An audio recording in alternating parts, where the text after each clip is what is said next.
Namaskar and welcome to Indian Diplomacy, show on India's national television channel Doordarshan about India's international relations, Indian foreign policy, and global developments and initiatives that have an impact on India's rise.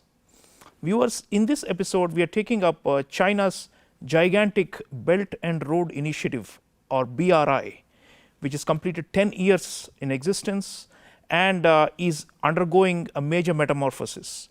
What has been the impact of the BRI on the world and on China's position in the world? This is the focus of this episode. And to discuss this, I have with me, joining me from Taipei, Taiwan, Dr. Sana Hashmi. Dr. Sana Hashmi is a noted commentator and expert on China and the Greater China region, and also is at the Taiwan-Asia Exchange Foundation. She's worked in India's Ministry of External Affairs as well, and is keeping the Indian flag flying in Taiwan. Dr. Hashmi, welcome to Indian Diplomacy. Thank you. I'm delighted to be on this show. Dr. Hashmi, the Belt and Road Initiative, 2013, President Xi Jinping launched it with a lot of fanfare and called it the project of the century. And by some estimates, the Chinese have invested in excess of $1 trillion in this mega connectivity, industrialization and infrastructure project that links Asia, Africa and Europe, and even beyond if you include their digital, so-called digital Silk Road. So if you think about it now, in hindsight, they've completed 10 years and have commemorated the latest forum where they have talked about how this project is going to continue. But if you just look back at it and dissect the phenomenon of the BRI, which is closely associated with China's rise and China's power in the world, what would be your initial thoughts about how this has gone, why they launched it? Let's start with why they launched it and how it has gone. As you rightly mentioned, it was launched in 2013, and it was launched as a massive infrastructure and connectivity initiative by China. And also this has been equated with the Marshall Plan. When it was launched in 2013, primarily in Indonesia and Kazakhstan, it was a very, very different time for China. And its relationship with the West were very different from how they are today. So, of course, over the years, the drivers, objectives, and motivations why China started this massive infrastructure initiative have undergone significant transformations.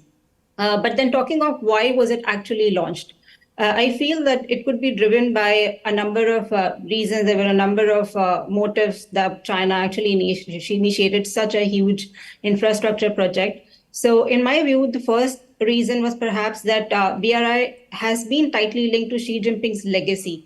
I feel that less connected to the idea of China per se getting its rightful place at the global stage, but it's more about Xi Jinping legacy. Then, of course, there are other factors as well. Second, this is also an attempt to dismantle the Western liberal international order, which is mostly dominated by the West and I would say the US. So I would actually say that that was not an initial objective that when it was launched in 2013, but I do feel that at the initial stage, the idea would have been to benefit from the existing international order.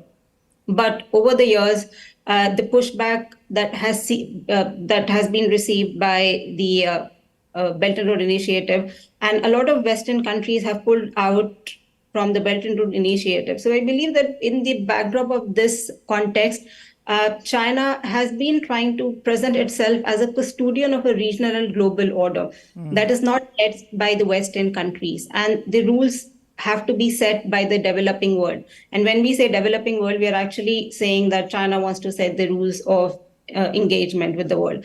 So the change in tone is very well noticed during the recently concluded Belt and Road Forum as well, when she talked about the ideological confrontation, geopolitical rivalry, and bloc politics not being a choice for us. So there's also an emphasis on us.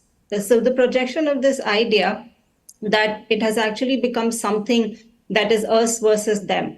But I feel the difference here is that China is now selling this us versus them idea to some of the developing countries through cheap infrastructure, through the Belt and Road Initiative. So I do see that this is a projection of the idea that the Western countries are not fulfilling the needs of the developing world.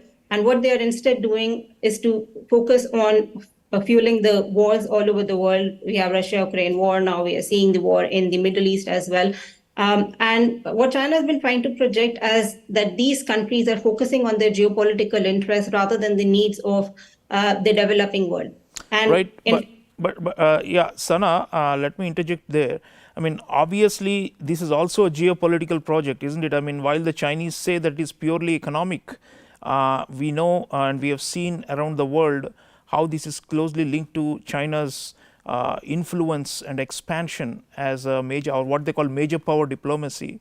And in fact, the choice of the economic means to establish China as a great power, they say is unique because all the previous great powers have established themselves through war and through conquest, while we are doing it through economics. But even when you look at the economic aspect, it is geopolitical, isn't it? And it is about ultimately a lot of these projects, as we will continue to discuss in this show, have not really been based on sound economic reasoning, but simply mainly aimed at ensuring that China controls certain key geopolitical spaces around the world, especially in the developing world.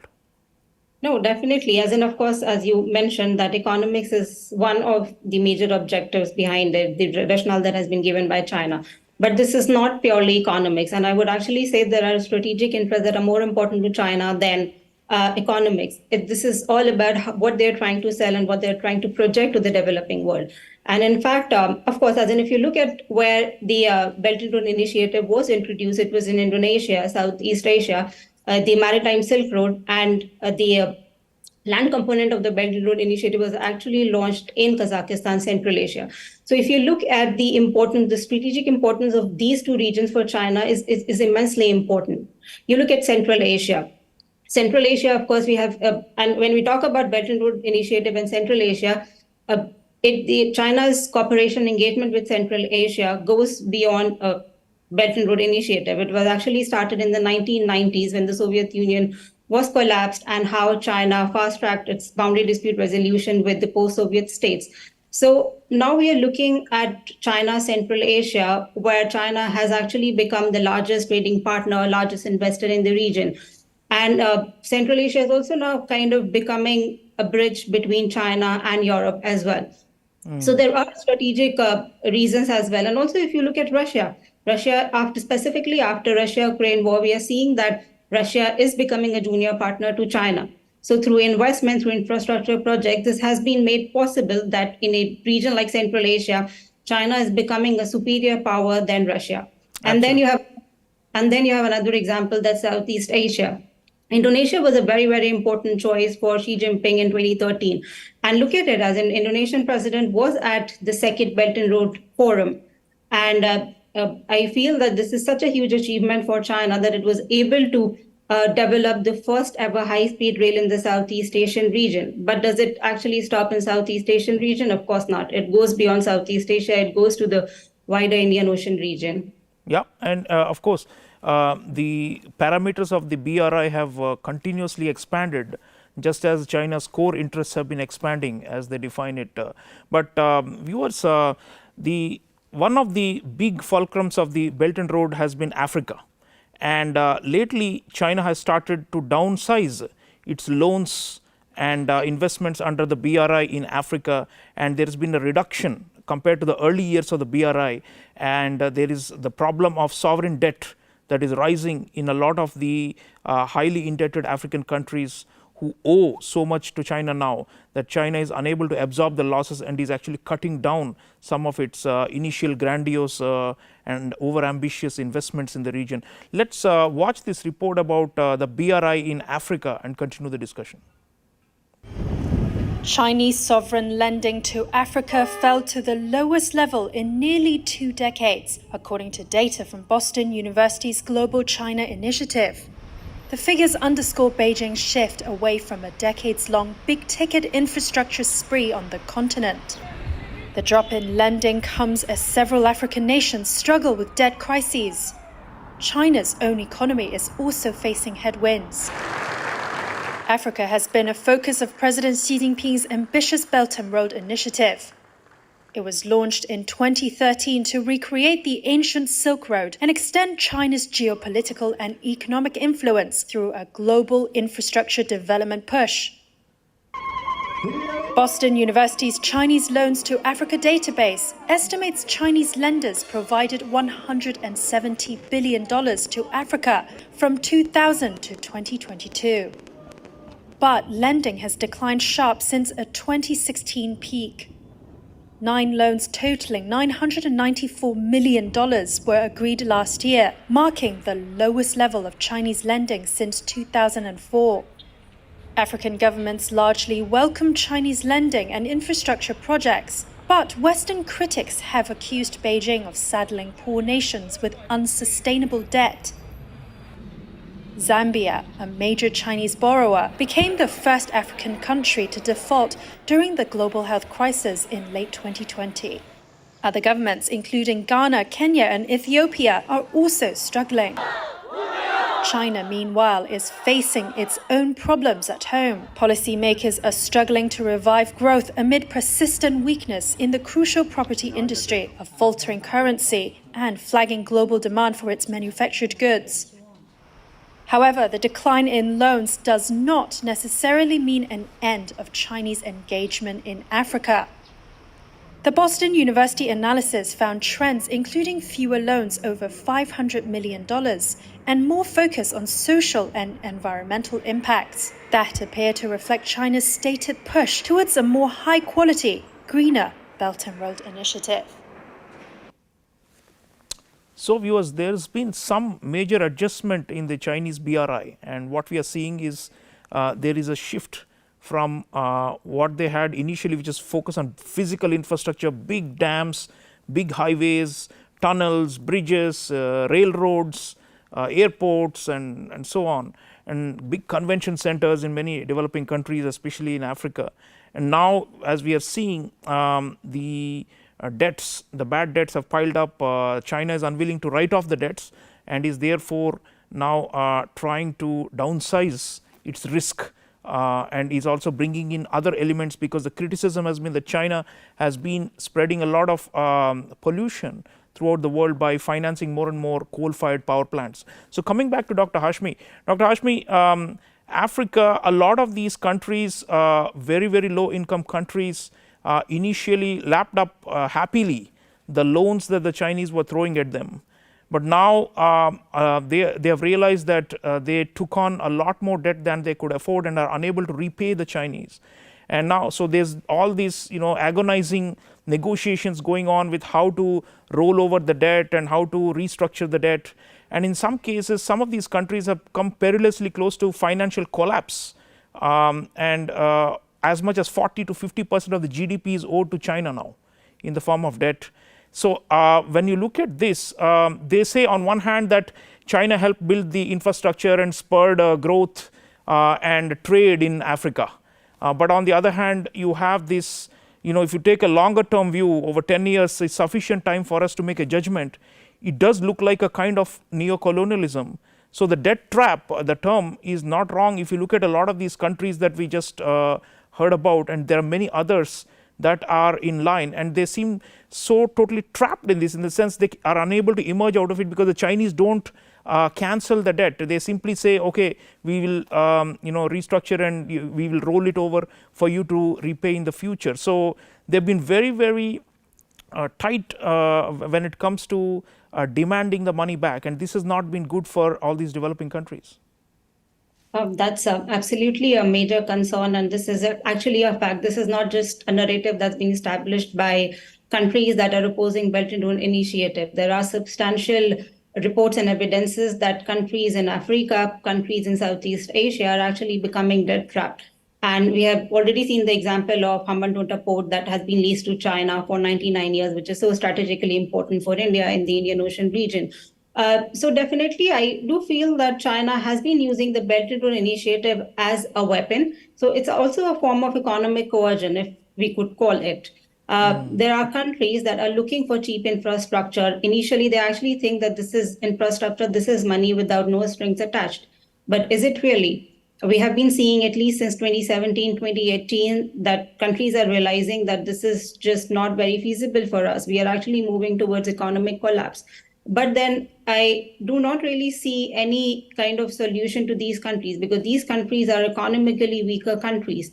And Chinese money, Chinese infrastructure, when they're doing everything, but in return, what they want is their strategic interest to be fulfilled. And in the long term, what we are seeing that these countries are actually moving towards financial collapse. But I think in the long term, this is going to happen. This is already happening. But these countries are just, they do not really have any other alternative. I do feel there's a realization among countries. This is one of the reasons why, for example, India proposed the admission of African Union to the G20.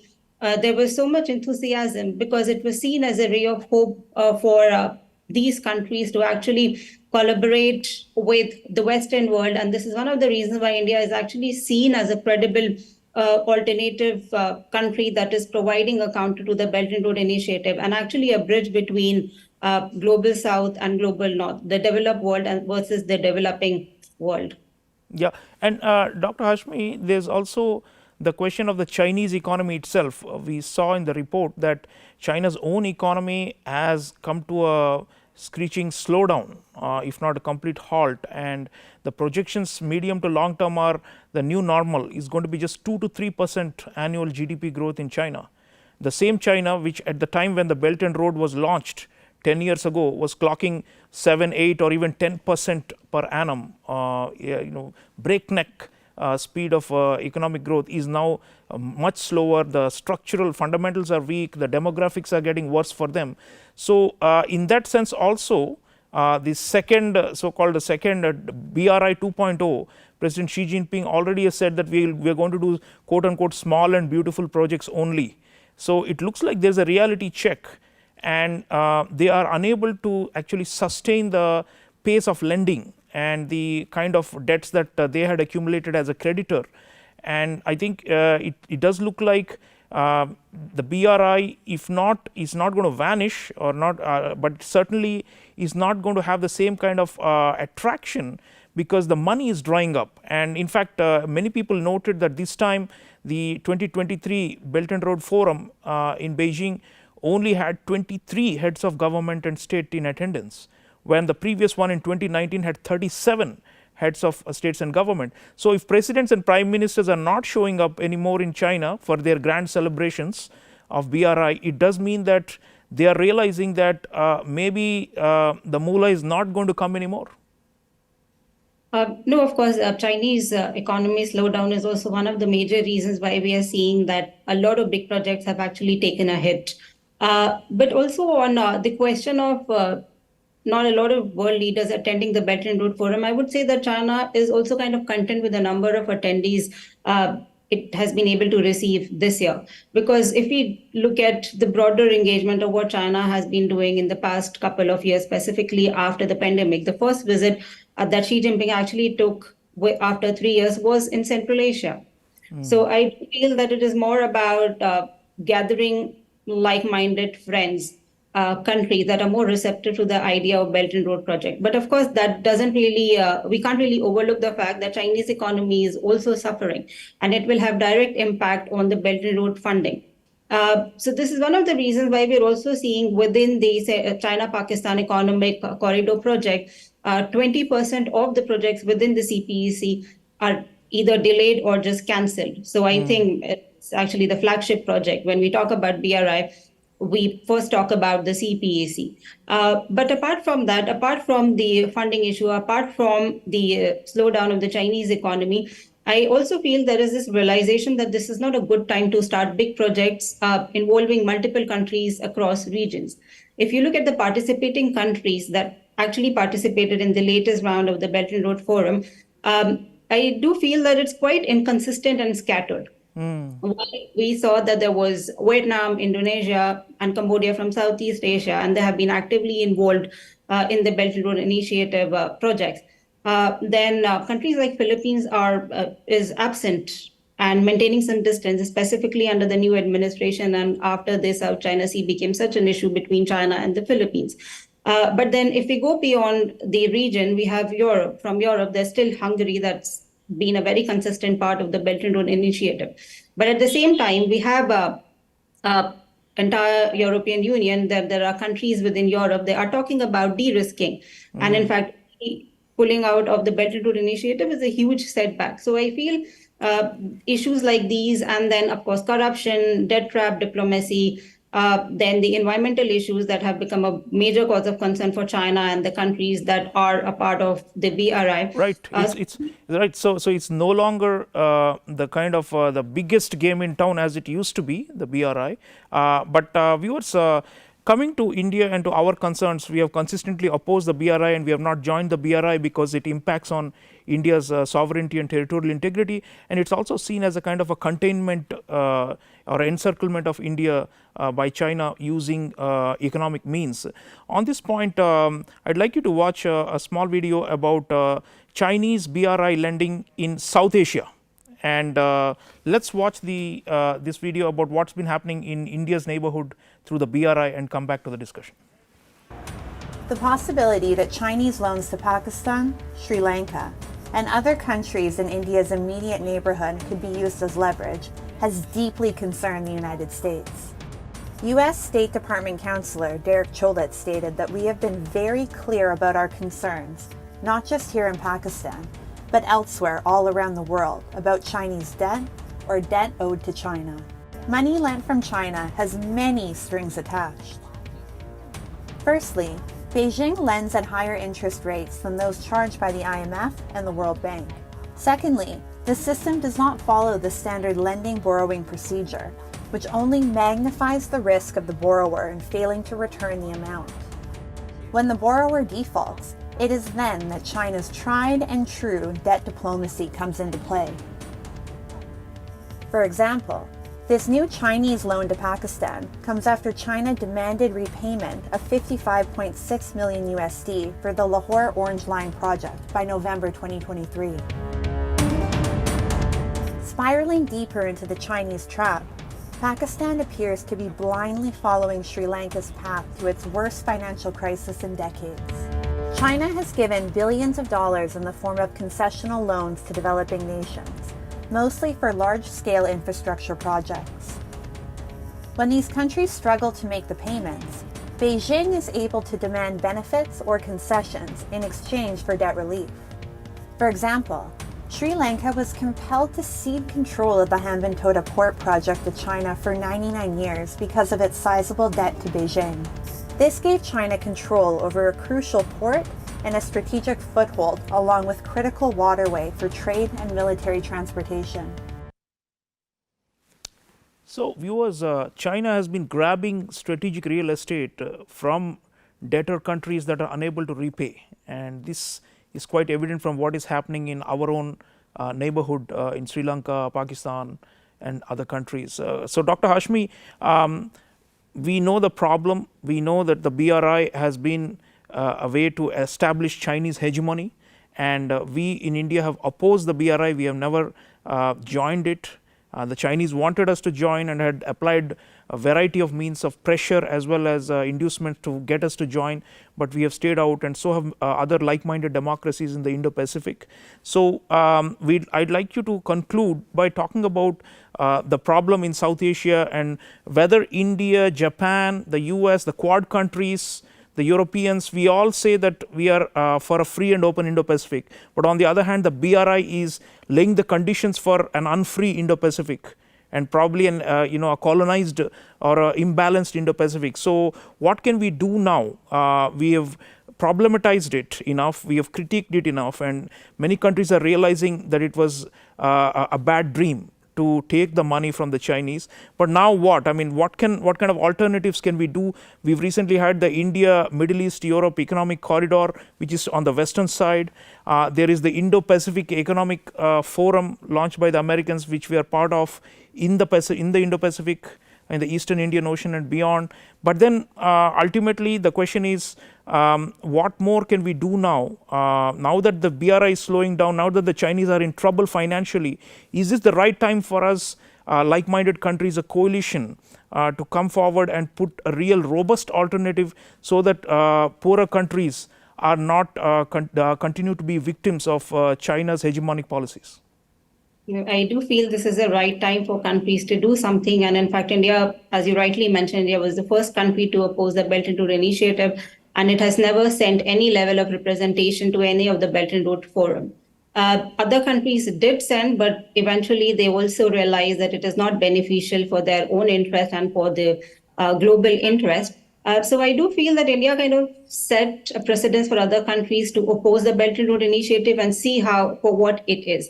But over the years, we have seen how other countries have tried to, like-minded countries have tried to present an alternative, like Japan's Partnership for Quality Infrastructure, Australia's development assistance to the Pacific Island countries, then US-led B3W, and India-Japan Asia-Africa Growth Corridor. But most of these initiatives do come across as an alternative to counter the BRI. But I do see that these are just a subset and most of the time not as effective of their Indo-Pacific policies. And I do feel that Indo-Pacific construct was also an indirect result of the Belt and Road Initiative, not a direct outcome, but it did have an impact on that.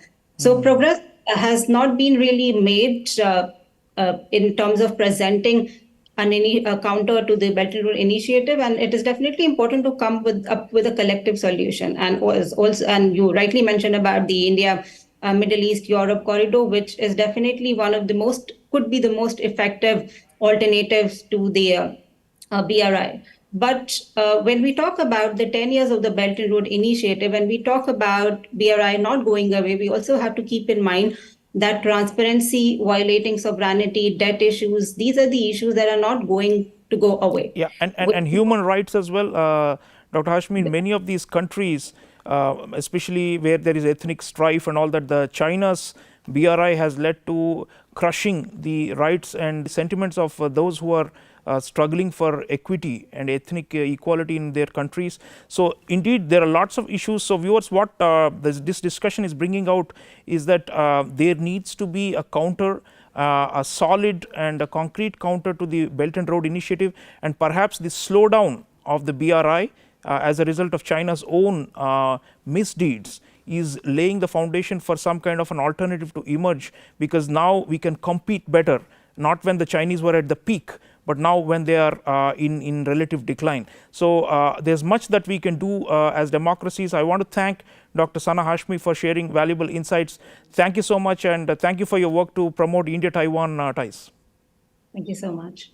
Viewers, let's keep an eye on China's Belt and Road Initiative in its second avatar. BRI 2.0 promises to be quote-unquote nimbler and smaller, but there is an opportunity for those who have suffered and have struggled against the BRI to stage a comeback now, because China is weakening, and China's internal weakness is something that one must capitalize on in order to achieve some kind of a balance, especially in the Indo-Pacific. I'll see you again next time. Until then, take care.